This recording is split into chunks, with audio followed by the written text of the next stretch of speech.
Bismillahirrahmanirrahim. Assalamualaikum warahmatullahi wabarakatuh.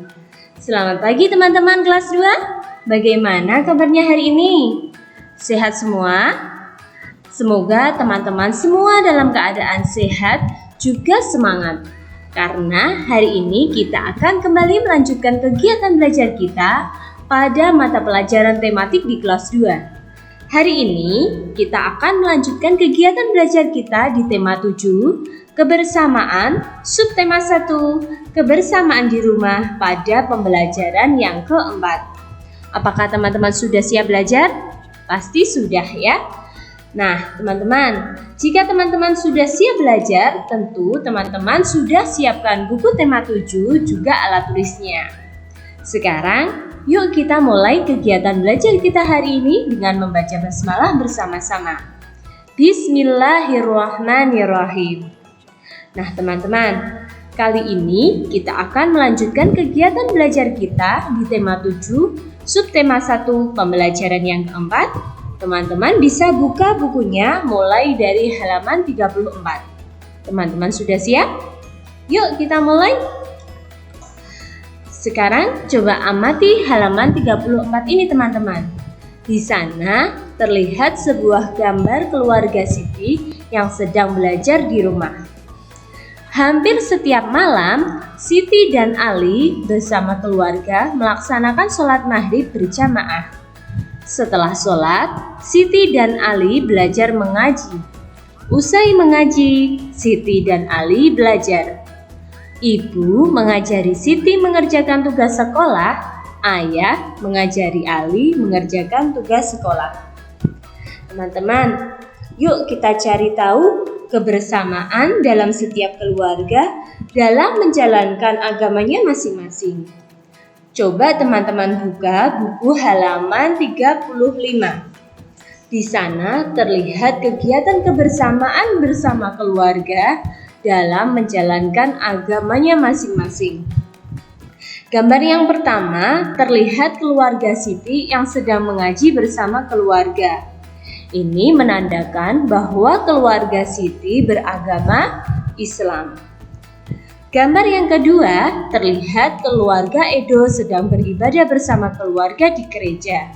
Hal ini menunjukkan bahwa keluarga Edo beragama Katolik. Dan gambar yang ketiga yaitu keluarga Beni yang sedang beribadah bersama keluarga di gereja.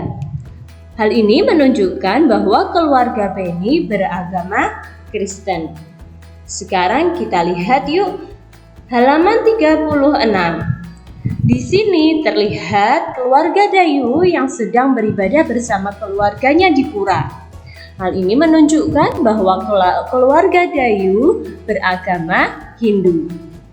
Kemudian gambar yang kelima yaitu adalah gambar keluarga Lina yang sedang beribadah bersama keluarga di wihara. Gambar ini menunjukkan bahwa keluarga Lina beragama Buddha. Dan yang terakhir adalah keluarga Lani yang sedang beribadah bersama keluarganya di kelenteng. Gambar ini menunjukkan bahwa keluarga Lani beragama Konghucu. Nah, teman-teman masih ingat tidak? 6 agama yang diakui di negara kita. Ya, ada 6 agama yang diakui di negara Indonesia. Ada Islam, ada Katolik, ada Kristen, Hindu, Buddha, dan Konghucu. Setiap agama mempunyai cara beribadah, tempat ibadah, kitab suci, hari raya yang berbeda-beda. Teman-teman ingat ya, meskipun di Indonesia terdapat berbeda-beda agama, kita tetap harus saling menghargai dan menjaga persatuan. Nah teman-teman, dari gambar yang sudah kita lihat tadi, kita akan menuliskan kegiatan keagamaan Siti dan teman-temannya. Teman-teman masih ingat? Sekarang siapkan pensilnya, kita akan menuliskan kegiatan keagamaan Siti dan teman-temannya bersama-sama. Siti dan keluarganya sedang melakukan kegiatan keagamaan, yaitu mereka sedang mengaji bersama keluarga. Beni melakukan kegiatan keagamaan yang berupa beribadah bersama keluarga di gereja. Edo melakukan kegiatan keagamaan, yaitu beribadah bersama keluarganya di gereja. Kemudian keluarga Dayu melakukan kegiatan keagamaan, yaitu beribadah bersama keluarga di pura. Keluarga Lani beribadah bersama keluarga di kelenteng, karena keluarga Lani menganut kepercayaan atau menganut agama Konghucu. Sedangkan keluarga Lina beribadah bersama keluarga di wihara. Hal ini menunjukkan bahwa keluarga Lina adalah keluarga yang memeluk agama Buddha. Teman-teman, dari gambar tadi kita akan menuliskan kegiatan kebersamaan di rumah yang berkaitan dengan pelaksanaan agama masing-masing. Kegiatan kebersamaan ini dilakukan bersama keluarga di rumah secara bersama-sama. Teman-teman, nanti kalian harus menuliskan kegiatan apa saja yang teman-teman biasa lakukan di rumah bersama keluarga. Misalnya, jika teman-teman beragama Islam, maka kegiatan yang biasa teman-teman lakukan bersama keluarga di rumah, contohnya adalah seperti ini. 1. Melaksanakan sholat berjamaah bersama keluarga.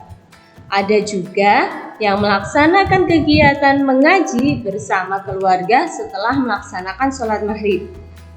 Tentu masih ada kegiatan kebersamaan lainnya yang biasa teman-teman lakukan bersama keluarga di rumah.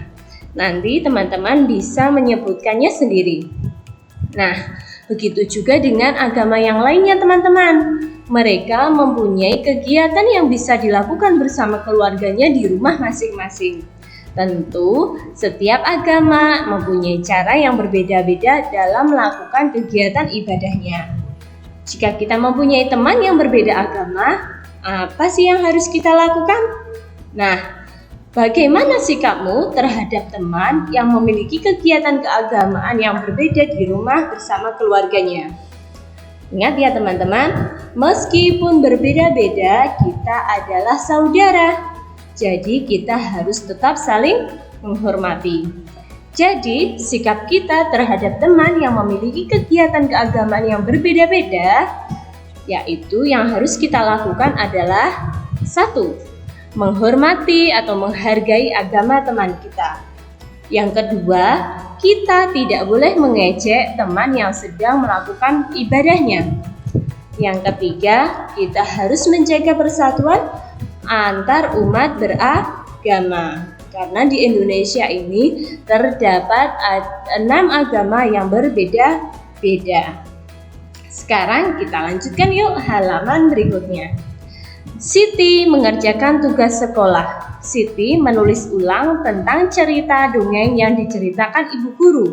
Siti menulis ulang dongeng dengan bahasanya sendiri. Apakah teman-teman masih ingat dongeng apa yang diceritakan ibu guru waktu lalu? Ya, betul sekali. Dongeng ini menceritakan kisah seekor ular dan tikus. Judulnya adalah Kecerdikan yang Membawa Kebaikan. Teman-teman masih ingat tidak? Dongeng ini termasuk dongeng fabel, yaitu dongeng yang menceritakan tentang kehidupan hewan. Nah, Bu Guru mencoba menulis cerita ulang tentang dongeng ini yang berjudul Kecerdikan Menumbuhkan Kebaikan. Dongeng ini Bu Guru tuliskan seperti ini teman-teman. Di sebuah gurun pasir hiduplah ular dan tikus. Ular sangat kelaparan, sedangkan tikus menyantap makanan dengan lahap. Ular sangat ingin memangsa tikus yang sedang makan. Ketika ular hendak menangkap tikus, tikus menasihati supaya ular berusaha dan bekerja. Karena merasa diejek oleh tikus, ular menjadi sangat marah dan ingin memangsa tikus. Dengan kecerdikannya, tikus mengajak ular berteman supaya dapat mencari makanan bersama. Ular menyetujui saran dari tikus. Akhirnya, ular minta maaf kepada tikus. Mereka pun beranjak untuk mencari makan bersama. Nah, teman-teman, jika diminta untuk menceritakan ulang kisah kecerdikan menumbuhkan kebaikan, yang Bu Guru buat adalah seperti ini. Jika teman-teman nanti ingin mencoba membuat cerita ini, bisa kalian gunakan bahasa sendiri, ya. Kita lanjutkan halaman 39. Setelah mengaji dan belajar, Siti dan keluarga menikmati kue. Ibu menyiapkan kue martabak. Ibu memotong setiap kue menjadi 4 bagian yang sama besar. Nah, kue yang dipotong ibu menjadi seperti ini, teman-teman. 1 buah kue martabak dipotong menjadi 4 bagian yang sama besar. Teman-teman bisa lihat di sini. 1 potong kue dibagi menjadi 4. 1, 2, 3, 4 menjadi 4 bagian yang masing-masing bagian besarnya sama. 1 potong ini menunjukkan bahwa 1 bagian dari jumlah keseluruhan yang dipotong menjadi 4. Begitu juga dengan potongan yang lainnya. 1/4 dibaca 1/4 atau 1/4. Nah, teman-teman, sekarang coba lihat. Di sini terdapat potongan martabak. Apakah masing-masing potongan martabak di bawah ini adalah 1/4 bagian, teman-teman? Bagaimana menurutmu? Di sini memang terdapat 4 potong bagian ya, tetapi besarnya potongan martabak yang ada di sini tidak sama. Jadi, masing-masing potongan martabak yang ada pada gambar ini bukan 1/4 bagian, teman-teman. Karena potongan martabak di sini tidak sama besarnya.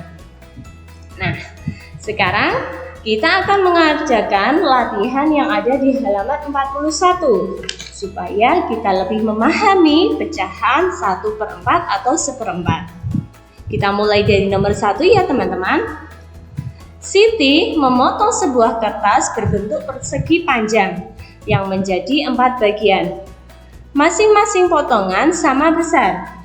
Setiap potongan adalah titik-titik bagian. Kira-kira berapa jawabannya, teman-teman? Ya, betul sekali. Jawabannya adalah 1/4 bagian. Karena di sini terdapat 4 bagian potongan kertas. Kemudian yang nomor 2. Siti memiliki sebuah kue lapis. Ia ingin mendapatkan 1/4 bagian. Siti membagi menjadi titik-titik bagian yang sama besar. Kira-kira jawabannya berapa ya? Karena Siti hanya ingin mendapatkan 1/4 bagian, maka Siti harus membagi kue lapisnya menjadi 4 bagian yang besarnya sama. Sekarang kita lanjutkan di nomor yang ketiga. Perhatikan gambar kertas berikut. Kertas di samping diberi 4 warna yang berbeda. Masing-masing warna luasnya sama. Coba teman-teman perhatikan.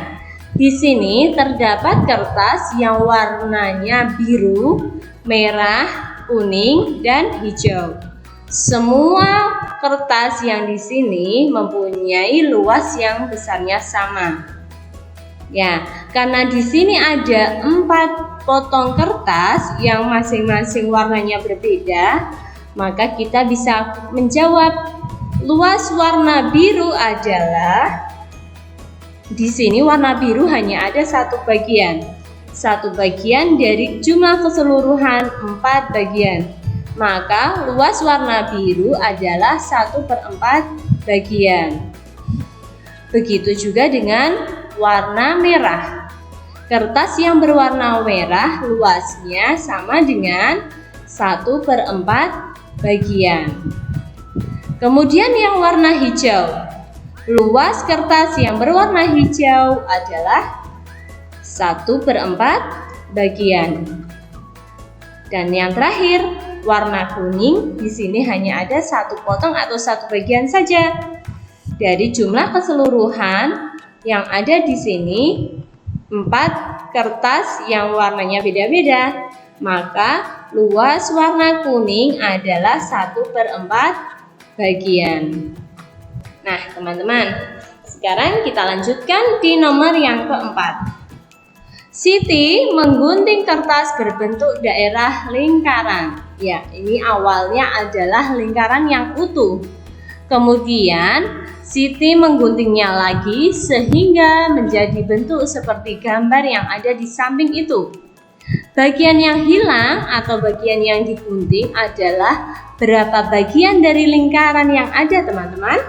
Ya, awalnya Siti mempunyai kertas yang berbentuk lingkaran utuh, kemudian dipotong seperempatnya. Nah, maka bagian yang digunting atau bagian yang hilang dari kertas yang awalnya tadi berbentuk lingkaran adalah 1/4 bagian dari lingkaran. Sampai di sini, apakah teman-teman masih kebingungan? Ya, jika teman-teman masih kebingungan belajar tentang pecahan 1/4, nanti teman-teman bisa perjelas dengan bertanya kepada Bapak atau Ibu guru ya. Nah, kemudian kita akan belajar mengarsir. Mengarsir bagian dari sebuah gambar yang ada di sini sehingga menunjukkan 1/4 bagian dari gambar yang ada. Teman-teman bisa? Pasti bisa. Nah, teman-teman, kita mulai dari gambar yang nomor 1. Ya, di sini ada sebuah gambar yang berbentuk persegi panjang. Kemudian dibagi menjadi 4 bagian, 1, 2, 3, dan 4. Karena kita hanya diminta mengarsir 1/4, ya, kita bisa mengarsirnya salah satu bagian dari potongan yang ada di sini. Ya, ingat ya teman-teman, ketika kita diminta untuk mengarsir, jangan hanya kita beri garis saja. Kemarin masih ada yang mengerjakan seperti itu. Nah, pengerjaan yang seperti itu belum tepat ya. Ketika kita diminta untuk mengarsir, maka kita bisa memberikan warna atau kita bisa arsir dengan menggunakan pensil. Contoh nomor 1. Arsiran 1/4 atau 1/4 bagian dari gambar yang ada di nomor 1 adalah seperti ini, teman-teman. Nah, ini menunjukkan satu bagian yang awalnya tadi ada 4 ya. Ada 4 bagian, 1, 2, 3, 4. Kita ambil satu potong. Nah, kemudian kita arsir secara penuh. Nah, potongan ini menunjukkan 1/4 bagian dari jumlah keseluruhan yang ada di sini. Kemudian nomor 2. Jika diminta untuk mengarsir 1/4, maka Bu Guru mencoba untuk membuat arsiran seperti ini. Nah, jadi yang namanya 1/4 itu tidak selalu yang kita arsir bagian atas ya teman-teman. Karena di sini sudah dibagi menjadi 4 bagian, maka kita bisa mengarsir salah satunya. Salah satu bagian dari jumlah keseluruhan potongan yang ada di sini. Kemudian yang nomor 3.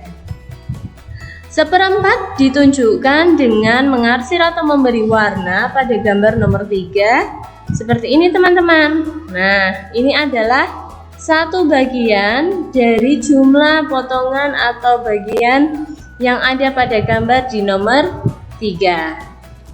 Untuk selanjutnya, karena kita sudah belajar mengarsir pecahan 1/4 atau 1/4 untuk nomor 4 sampai dengan nomor 6, teman-teman bisa mencobanya sendiri. Nanti silahkan diselesaikan untuk nomor 4 sampai dengan nomor 6. Kemudian jangan lupa nilaikan atau tunjukkan pekerjaan kalian kepada Bapak Ibu Guru untuk mendapatkan koreksi. Nah, teman-teman, kegiatan belajar kita pada pembelajaran yang keempat telah selesai. Jangan lupa tetap jaga kesehatan dan semangat belajar. Terima kasih telah mengikuti kegiatan belajar hari ini.